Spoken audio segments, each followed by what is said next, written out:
just to live our daily I lives. feel you, girl. I do. I feel you. I didn't think.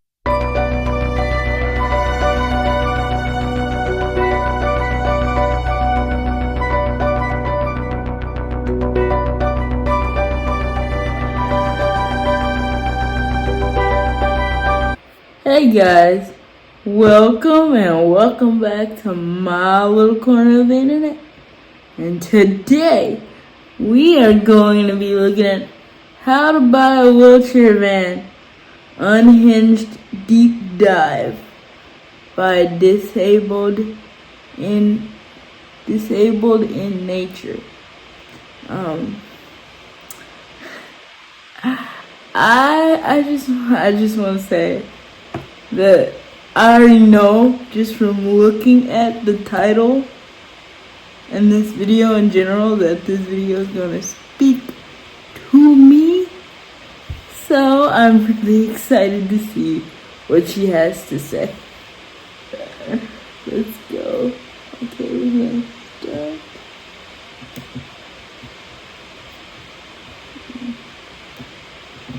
Thing that could go wrong does. It's a wild ride. I hated it. Okay. Debacle. Alright? We'll talk about that later. Fishy vibes. Doing the research for it, I was like, wow. Wow. Okay? Here we go. Oh, she took the whole timeline. Hello, friends. Welcome back to Disabled in Nature, where we talk about all things that are disabled in nature, and sometimes we might even go outside. My name is Marissa, and I am disabled. This video is one that is 2 years in the making. If you're new here, you might not know that I am a full-time power wheelchair user, and I have been trying to get a wheelchair accessible van for about 2 years now.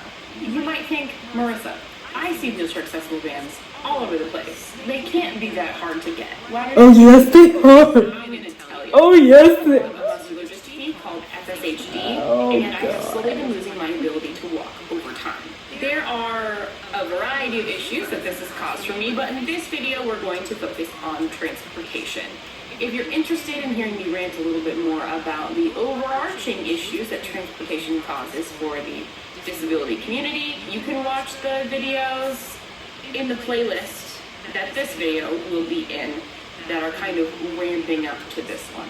But basically, especially where I live in the United States, public transportation is lacking, and transportation is even more lacking. I'm In so order to live your most independent life I'm in so glad most you're places in the saying United this. States, you need your own private transportation. And if you use a 400-pound power wheelchair like I do, getting your own private transportation is really, really expensive.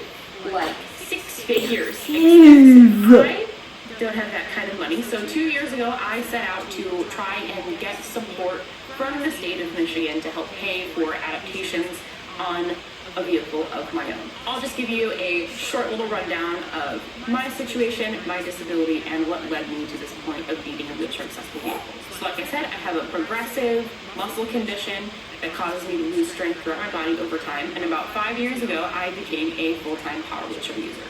My first power chair was a portable, foldable travel chair that I would get in and out of the back of my Honda Fit using I have a chair like that. This worked pretty well for the first year or two that I had this set up, but like I said, my condition's progressive, so it got harder and harder over time, and I knew that I was going to, one, need to get a more custom power chair to fit my needs. I also had a lift like that at one And point. two, if I wanted to leave my house with that power chair, I was going to need a vehicle with a ramp in it. There is a program in every state in the United States called vocational rehabilitation. In Michigan, it's called Michigan Rehabilitation Services, or MRS, as they shall henceforth be known as in this video. The purpose of this department is to provide funding for services that help disabled people gain and maintain employment. So if you need funding for equipment to help with your disability to do your job, or specialized training to move forward in your job or to get a job, They are the people that you should be able to go to get support for that kind of thing. And in theory, this is a wonderful service. In practice, get this funding for this vehicle on May 9th of 2022. I received my fully equipped van on April 22nd, 2024. Just a couple of weeks ago. I started this process more than a year before I even started this channel. I've been taking little clips along the way since I started the channel last July. So it took a really long time, and I hope you stick around I to find feel out you. why, because it's a wild ride, and I think it's a really interesting glimpse into what people with disabilities have to go through just to live our daily lives. I that, feel we you, don't think girl. about. Before I do. did this I feel process, you. I didn't think about how much struggle or hardship someone in that adapted van had to go through to get it. And I think it's an experience worth talking about. This is going to be a long video, probably a two-parter, so grab a snack, grab a little beverage, and come along with me How long on is this this wild thing? ride. It has many twists and turns. Everything that could go wrong does. But I promise you, it turns out great in the end. So get comfy as I take you back to May 9th of 2022 when this whole thing started. I don't actually have any footage from back then because this all started before I even had a channel. This will have to do. Is it just wrapping paper flipped around and taped to the wall? You know, maybe, but Creative. we do what we can with what we have. Get my notes. So I have our first date written here. You and I have the same joystick. 2022. That is when I filled out my initial application form and was contacted by an MRS counselor. If you do the vote rehab process, you will submit an application online and then you will be assigned a counselor and they'll reach out to talk to you to determine what your needs are, what services they can provide for you, etc. So I had this initial meeting on May 9th, 2022. Next. So our next event happened on June 6th, 2022. I took the month to gather all my medical paperwork you need to prove your disability, and MRS also needed some forms of theirs. Girl, I think you and I might have the same shirt, but okay. That's a little off topic, but yeah. Okay. Filled out and signed by my doctor. So I went and I got a doctor's appointment in this time and I got those forms filled out and I submitted all of those. Next. The next date was a big one and it was when I got approval for eligibility for services and that happened on July 8th. Yay! So that's a really big thing because if they determine that you're not eligible for services, your case stops and they're not going to help you any further. So when I got that first letter saying you're eligible for services, I thought, amazing, we are on the right track. And you'll see how that goes for me. Oh, I already So know. after I was deemed eligible for services is when things really started to go off the rails because they started asking for a letter from my employer, and to this day, I'm not quite sure why they needed it. I'm going to be honest with you. The next couple of months, until, in fact, September 28th, was spent me going back and forth with my counselor and my boss's boss to determine what exact wording needed to be in this letter so that MRS management would approve it. And so on September 28th, the letter got approved. So that was a really big thing. It had taken, like 6-7 weeks to get that approval, and it was insane. It was like just writing back and forth about like what literally like this says and it needs to say or like weird stuff like that. I hated it. Okay. I already know you did. Again, you're gonna see that is a theme throughout this process. But on October 17th, I got an email from my MRS counselor. And this email basically said that she had been talking with her management and they had decided that I need to go through an evaluation with their internal occupational therapy office. And we're just going to call it BND. I don't know what that stands for. but they assigned me an OT that worked in BND, and they were going to work with me to do an evaluation of my workspace and things to get justification for the van. In order to do anything through the state, you need to sign consent forms. So the amount of consent forms that I signed throughout this process is truly dizzying. So October 17th was when I was sent the consent forms for the occupational therapist from BND to reach out to me. So up until now, my entire case has been about getting this van. And sometime in October, so sometime in this area, I learned that my insurance wasn't going to cover as much of this power chair. I didn't have this power chair at the time, and I was trying to get it while I was doing all of this process. So somewhere in this area, I found out that my insurance wasn't going to cover as much as this chair as I needed it to. And this chair cost $42,000. So that was an issue. Sometime in here is when I learned this, and I had the issue resolved by October 31st. I was just going to switch insurances at the top of the year at 2023, and then that was going to solve it. We'll make this a little concurrent timeline. Wheelchair / insurance debacle. Okay, I know you can't read that, but that's what it says. My part, the insurance part of this. Again, tangent. But I use the same word, debacle. Because it's just, it just is. Okay, it just is. Oh my, I just kidding. This was resolved on October 31st. Resolved. And so now I just needed MRS's help paying for the lift feature. The feature on my chair that makes it do this. Elevate. This feature right here, not covered by insurance, but very useful. So I needed their help to pay for this lift, which was about $1,600. And that really threw a wrench into this whole situation that had I known what it was going to do, I would have just paid for the lift myself. All right, so that takes us to November 21st. When I hadn't heard anything for a few weeks, so I reached out to my counselor, and she said, I have a meeting today with BND to discuss your case, because they needed to discuss it before the lady from BND talked to me.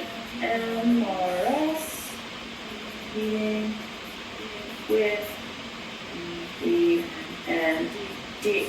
So, just as a refresher, I signed the consent forms to work at BND on October 17th. It's now November 21st, and she's just now meeting with her. It's been a month. During this time, I am going to work every single day, having to load and unload my travel chair, stand up. Winter is approaching, so I'm getting really itchy. Things are getting harder. I'm losing strength in my right arm, which is very important for getting the chair in and out of the car. Things are just dragging on. Okay, here we go. So they have this meeting, and then there's the Thanksgiving holiday. And then on December 5th, I meet with the occupational therapist from BND. We talk about all kinds of things. She was very, very thorough. We talked about my work environment, my wheelchair situation, my car situation. I sent her pictures of my workstation, and she puts it all together into a report she's going to send to MRS that they can then use for justification of why I need the van. Okay? Okay. We're going to flip-flop sides. So I have this initial meeting with BND on December 5th, and then it's the Christmas holiday, so absolutely nothing gets done. So we're jumping forward to the top of 2023. Okay? It was actually easier to write from this side, so we'll switch back. Don't worry about it. So the next thing I have is January 13th. And this is the day that I confirmed with my insurance and with my MRS counselor that my new insurance is going to cover this chair, but not the seat lift function, so I need assistance with that. So I sent my counselor an email saying, I will need assistance with the seat lift in addition to the van. So So I told my MRS counselor on January 13th, I need support for the wheelchair lift. And she's like, absolutely, we can get this done. There's justification for that written in the BND report. Oh, somewhere in here, the BND report. Okay, she says that the lady says, absolutely, we can help you, all that, right? I just know that the ball is about to drop here. I know it. I know it.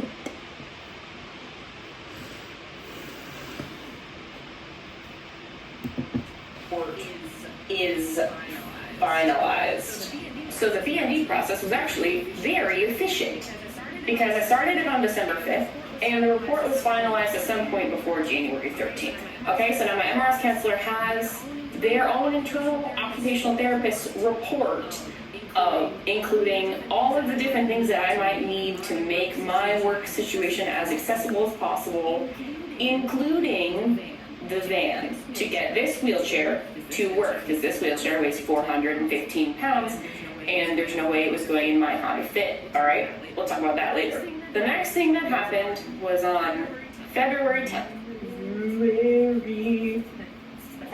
That's how you spell February, right? If that's not how you spell February, don't come for me. There was something happening behind the scenes that I was not privy to. Something in this month. I told you. I think something screwy had been happening all along since the beginning, but something specifically in this year led my counselor to, in February, on February 10th apparently, to really be pushing this idea that I should get official accommodations through my employer. Uh-oh. Now up until this point, you know it's about to get real when they're suggesting things constantly. You just know. You really know. Okay. I will continue now.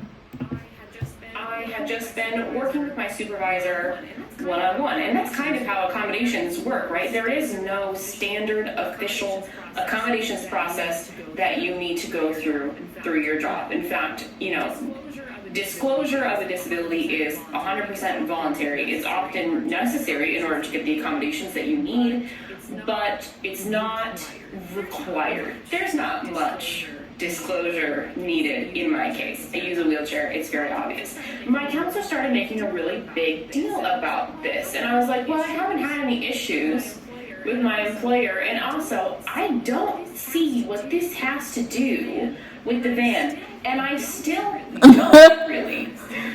I still don't. My guess is that her management was just giving her such a hard time behind the scenes that she was looking for any sort of further justification for my situation, which I'm not sure why she needed. I use a 400-pound power chair. Public transportation was not adequate. I need to be able to get places with this chair. What else do you need? So I don't understand the problems that she was having, and I don't quite know what they were because I wasn't privy to that information or to those meetings. But somewhere in here, that really started coming to a head, and it really caused some pretty intense communication issues, I think, between my counselor. I was getting increasingly frustrated with the situation. Look at this timeline. May 9th is when I initiated this process. And I was under the assumption that, okay, maybe this will take 6 months. I'll have the van before winter, before the snow hits, before this gets dangerous for me. And so now we're in February, and I know that in order to move forward with this process, I need to go through, I need driver's rehabilitation evaluations, and I need to get fit for the van. And I know that I have all these steps that I need to go through. And we're in February, and we haven't even started doing that. I don't even have an individualized plan for employment yet. If I haven't said it already, an individualized plan for employment, or IPE, is like the agreement that they write up that says, these are the things we have agreed to support you with, and this is what you need to do, and what we're going to do for you to help you move forward with your employment. So I don't even have that yet, and in that plan should be detailed all of the things to get the van, right? Okay, moving forward, I'm slowly falling off the screen. I threw another little tiny bump in the road because on February 27th, and if I haven't, made this really clear, this is all tied to your employment. And so far, it had been tied to my specific employer, my specific job. So when on February 27th, I told my counselor that I had gotten a new job, I thought this was going to be a big, big problem. Turns out it wasn't. We're going to have some rapid fire events happen here. So we were talking about the new job. All this time, I'm still going through this process of getting this wheelchair. And now I'm going to start a new job. So on March 1st, 2023, I hadn't got an update on where we were at as far as getting MRS support to cover the seat lift for this wheelchair. So I emailed the vendor we were working with and I was like, hey, just making sure you got the paperwork. And then I got an email back from my counselor asking me not to email the vendor anymore because I was causing confusion and that she would tell me when there was going to be an update. Thank you for your patience. I hate I can't that. tell you. I hate that. I hate that for you. I hate that she's like, don't email the vendor anymore. I hate that. How much this set me off. Observe. Be patient. When was I not patient? Was it in this? Was it Lord here Jesus. in this 6 to 7 week span? Was it in this month? Was it in this month? How about this month? Or this month? When was it that I was anything but patient and all I did was ask for updates on my case that was very urgent for me, in which I had not heard a response from people for 2, 3, 4 weeks. The amount of times I was told to be patient through this process, this one was the straw that broke the camel's back. So on March 2nd, the next day, I reached out to the Client Assistance Program, henceforth here known as CAP. CAP is the third-party organization that is also mandated by the Rehab Act of 1973 to exist alongside state vocational rehabilitation programs that helps people through the system when they're having a hard time. I would have contacted them earlier, but my supervisor, the one who told me about the program, didn't tell me about it until right about here. So on March 1st, I hit my breaking point. And on March 2nd, I reached out for help. And on March 3rd, my counselor sent me my completed IPE. Without anything in it about a van whatsoever. This For real? IPE is the final document in your case that sets the ball rolling for getting you set up with the services that we're going to give you. And as far as I could tell from mine, the van was not included as a service they were going to help me with. It included stuff about the lift. Girl, no. You gotta be kidding. No. That is the worst, okay? That's the worst. I'm just gonna say that's so, oh my God. For this chair, which was great, not a mention anywhere about the van. And then on March 6th, I started my new job. We filled up our timeline here. Let's recap. Clearly this is not the end. I really should get a longer pointer. On May 9th, 2022, I submitted my initial application and had my intake meeting for MRS. A month later, I got all my paperwork submitted. A month later, I was deemed eligible for services. In this 6 weeks, we puttered about getting a letter from my employer. After letter approval, we took 3 weeks to decide that I needed to be evaluated by their internal occupational therapy department. somewhere in here was the great wheelchair insurance debacle of 2023, which I will discuss in a future video sometime. A month after I signed the consent forms for them to talk to BND, they talked to BND. A couple weeks after that, I met with BND. About a month after that, BND finalized the report. And on January 13th, I confirmed everything for this wheelchair. So a month after we confirmed wheelchair things, the weird stuff started going on. We're gonna call this time fishy vibes. Yeah. Real fishy vibes. On February 27th, I told them about my new job. It didn't affect anything. Thank God. March 1st, I was told to be patient for the very last time. March 2nd, I reached out to the Client Assistance Program. March 3rd, I received my completed individualized plan for employment without anything about the van in it. And on March 6th, I started my new job. I think this is about as good a time as any to pause and make you wait for a part 2. In part 2, we finally get to start being evaluated for the van. I'll tell you all about how my Client Assistance Program advocate is magical and how much she helped me.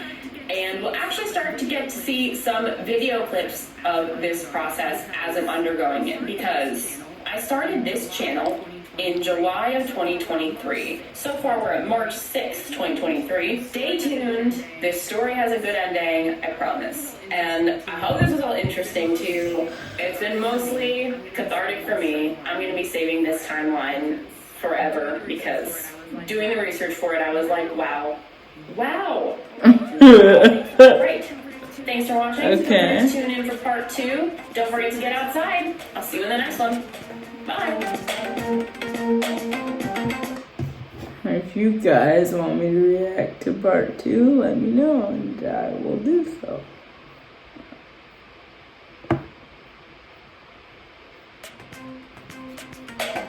Hold on.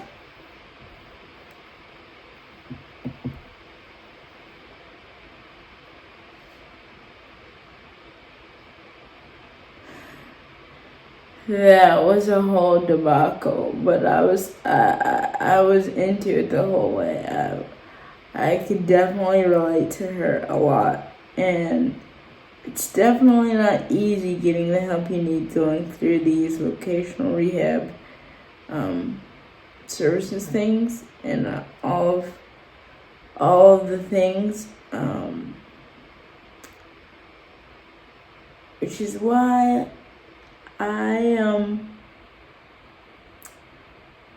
yeah, it's just a whole thing. It's a whole thing. I don't know. But if you guys want me to react to part 2, let me know down in the comments. Until then, see you in the next video. Yeah.